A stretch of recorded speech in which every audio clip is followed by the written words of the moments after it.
Their conversation is cut short when the police raid their meeting spot, arresting Satoru for both his mother's unaliving and the arson at Airi's home. As Satoru is led to the police vehicle, he spots a man nearby, suspecting he might be the true unaliver. Satoru, feeling overwhelmed, loudly wishes he could travel back in time. This time on Anime the Recap, the story begins with a man named Fujinuma Satoru, the protagonist, who works as a pizza delivery man. One day, as he's setting out to make a delivery, he spots a butterfly as he passes by a truck. The next instant, he finds himself passing by a car once again, having traveled back in time. Noticing an unconscious driver, he saves a boy on the road by diverting the truck's path, but ends up in an accident himself. This incident unveils his unique ability called Revival, which sends him back in time by about 5 minutes whenever something dire is about to happen, giving him a chance to prevent it. After receiving medical treatment, he returns home to find his mother, Fujinuma Satoru, who's arrived to care for him. While out shopping, he experiences the same revival sensation, but nothing happens. Sachiko spots someone in a car who quickly drives away, someone she seems to recognize. Satoru had a friend named Shiratori, who was accused of being an unaliver. Satoru never believed it. The accusations claim Shiratori unalived Satoru's classmate, Hinazuki Kayo. After some contemplation, Sachiko suspects someone of potentially being the real unaliver. Tragically, while she's alone at home, this individual arrives and unalives her. By the time Satoru gets home, he spots a man leaving his residence. He enters to discover his mother's lifeless body. The police soon arrive and suspect Satoru of the crime, prompting him to flee. The next thing he knows, he's back in 1988, a schoolboy once again. Walking into his classroom, everything feels unfamiliar. He returns home to find Sachiko preparing a meal, a sight that brings him to tears. At school the next day, he observes bruises on Kayo, leading classmates to jest that he has a crush on her. Later, Satoru and Kayo meet. He suggests they become friends, but she dismisses the idea. When peers later question him about their conversation, he hesitates, and his friend Kenya interjects, telling them that Satoru still has another year. Grateful, Satoru later thanks Kenya, who then advises him to read an essay Kayo wrote. In the essay, she talks about desiring a peaceful life away from her current circumstances. Satoru deduces that she's being abused by her mother, Hinazuki. He recalls a painful memory of discovering Kayo's body in a park in a previous timeline, and is determined not to let history repeat itself. At school, during an ice hockey match, Satoru faces off against Hermoda, a national champion.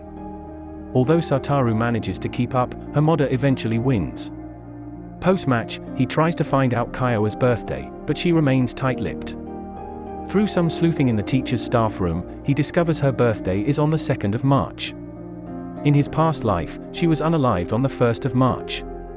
In his search for Kayo, he encounters Shiratori at the park and the two become friends. Later, a visit to Kayo's home reveals her in a battered state in a storeroom. Her mother soon arrives, taking her away to inflict further harm. Distraught, Satoru confides in his classroom teacher, Yashiro, about Kayo's abusive situation.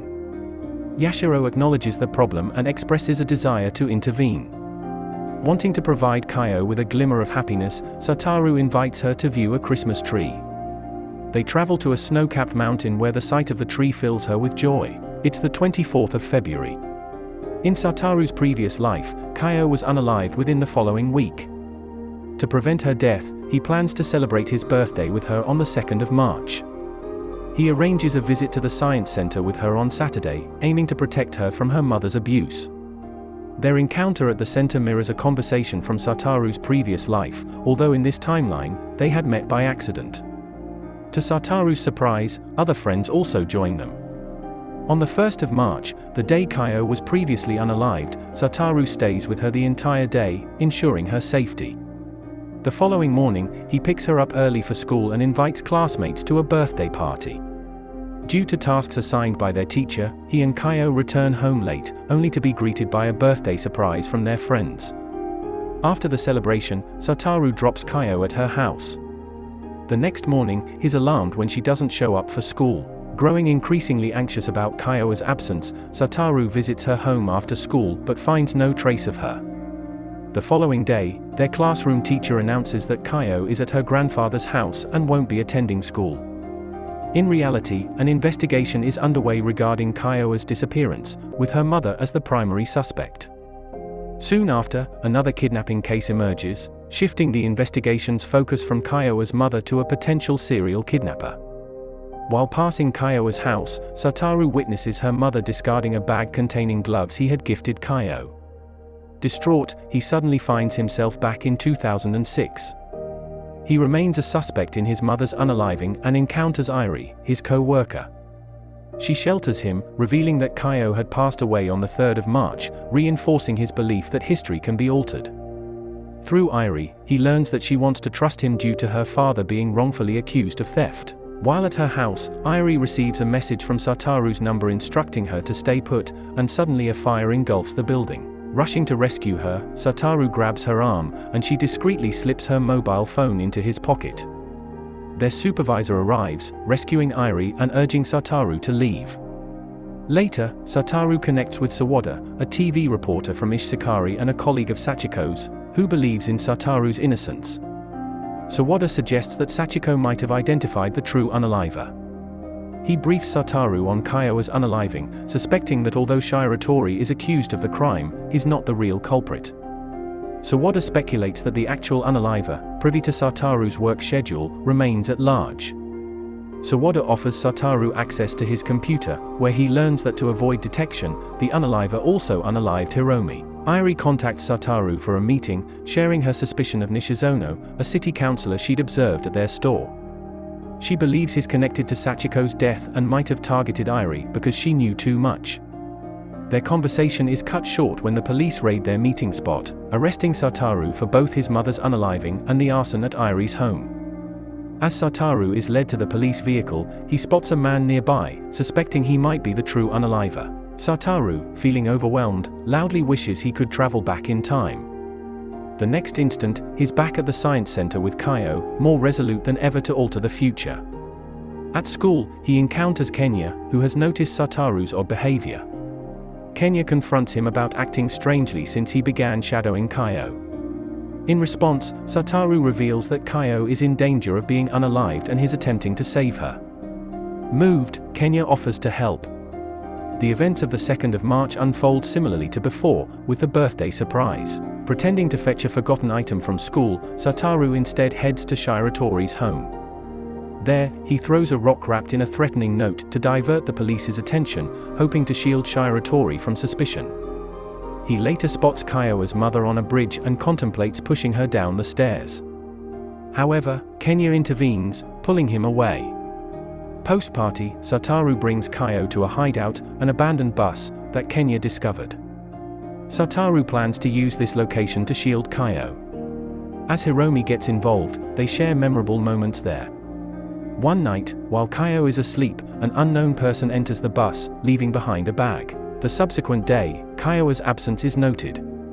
Satoru's teacher, Yashiro, summons him, inquiring about his composure despite Kayo's disappearance. Satoru urges Yashiro to contact child welfare. Representatives from the department visit Kayo's home, only to find her mother has fled.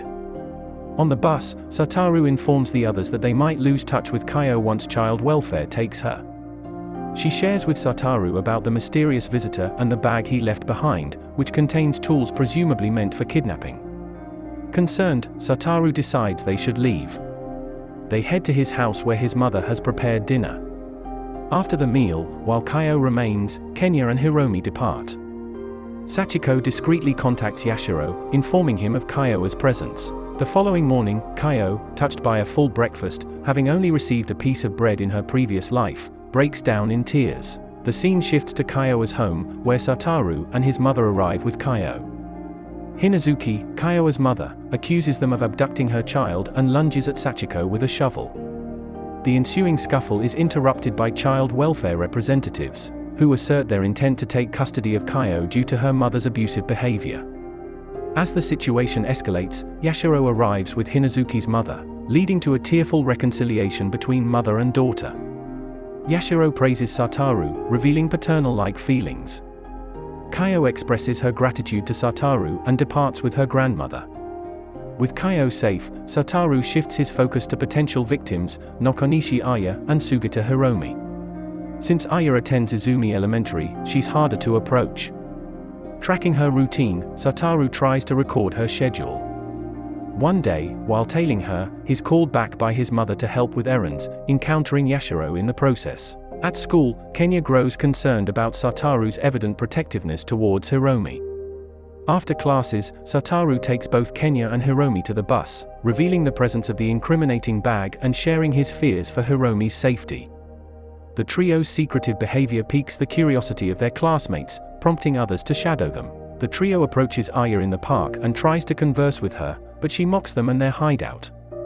A school friend of Satoru's, Kazu, defends the idea, saying hideouts symbolize adventure for boys. Aya, intrigued, visits their hideout the next day. Following this, Kazu and Aya become close, comforting Satoru with the thought that the likelihood of her kidnapping is reduced. Their classmate, Misato, has been isolated since falsely accusing Kayo of theft, only to be found guilty herself. Satoru suspects that Misato could be the Unaliver's next target. Yashiro invites Misato and other students to watch her mother play an ice hockey game. When Satoru notices Misato leaving alone, he follows, only to be informed by Yashiro that she left in a truck. In the ensuing chase, Satoru confides in Yashiro about his efforts to protect Kayo and others, prompting Yashiro to admit his intent to kidnap the girls. Betraying Satoru, Yashiro traps him in a car set to plunge into a river. Miraculously, Satoru survives, albeit in a coma for 15 years. During his prolonged hospitalization, his devoted mother cares for him. Upon regaining consciousness, his memories of the traumatic event are fragmented. Friends Kenya and Hiromi visit. Kayo, now married to Hiromi and a mother, expresses her gratitude to Satoru, though he doesn't recall his past actions. Another hospital resident, Kumi, seeks advice from Satoru, who encourages her bravery in facing treatment. Unexpectedly, Yashiro, now going by the name Nishizono, visits. Posing as Satoru's former teacher, he sponsors Kumi's treatment and monitors her closely.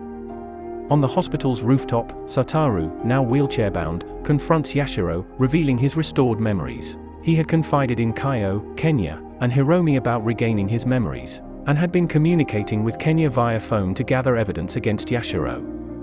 Yashiro, anticipating this, confiscates Satoru's phone and reveals his plot to incriminate Satoru in Kumi's potential death. Despite Yashiro's sinister plans, Satoru remains resolute, declaring his success in saving his friends.